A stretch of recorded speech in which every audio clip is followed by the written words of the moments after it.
The Acolyte.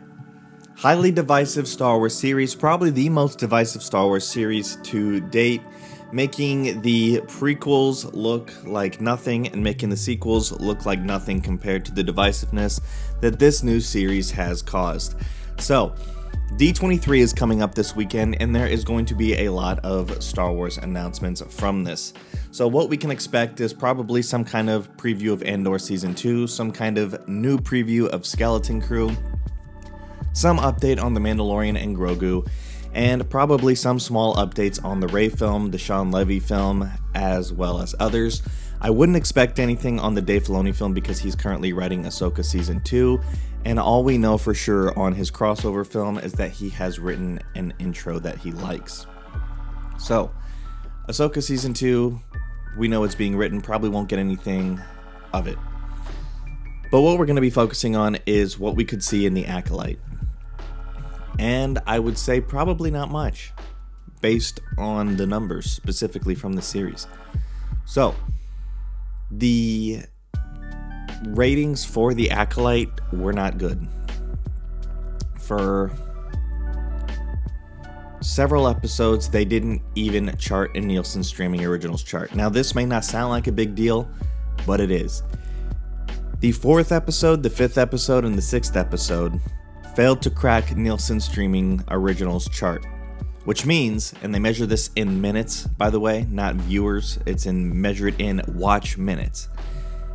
Neither of these episodes broke into the top 10 for a consistent 3 weeks. And why this is a big deal is because this is the only live-action Star Wars series not to make the Nielsen charts every single week for release. Even the Book of Boba Fett did that. Andor did that. The Mandalorian did that. Ahsoka did that. So what we're seeing here is a problem. Now, if you take note, 4th, 5th, and 6th episode, this is when things happened in that show. This is when we saw Samir totally annihilate the Jedi. That failed to crack the streaming. Now, what preceded 4th, 5th, and 6th, that really drawn out flashback episode that we then had to watch again later in the series from a different perspective. So, in my opinion, that 3rd episode was by far the worst episode of the entire season. By far. Like, if I rewatch that show, I will skip that one because we see the same exact thing of what we need to know in the Jedi's version of the same flashback story later in the season. That episode probably took them right out of those Streaming Originals charts.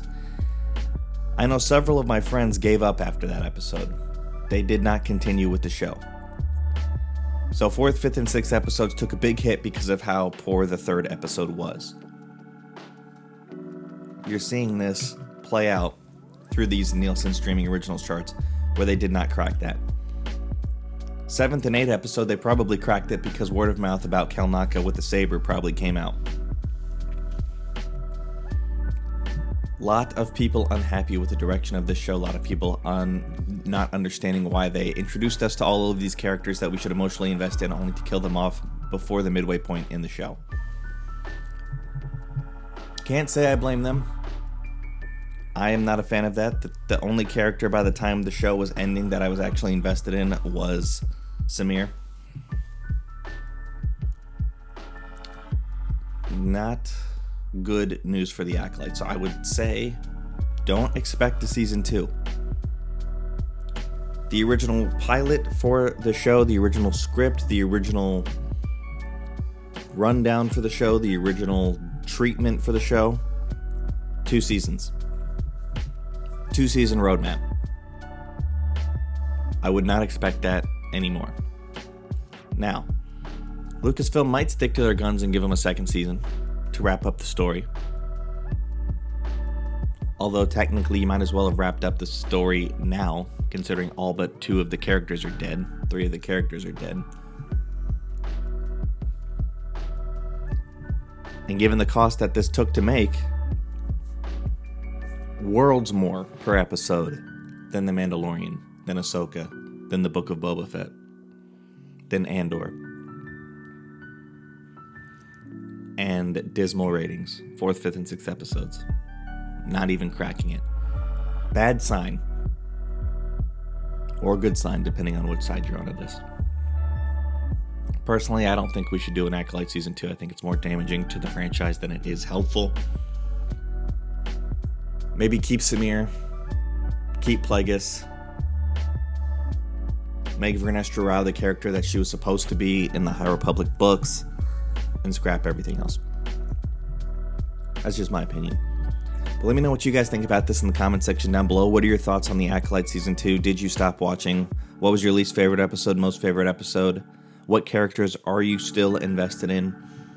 Let me know in the comment section down below. Thank you guys for watching. Remember, God bless you, and may the Force be with you always.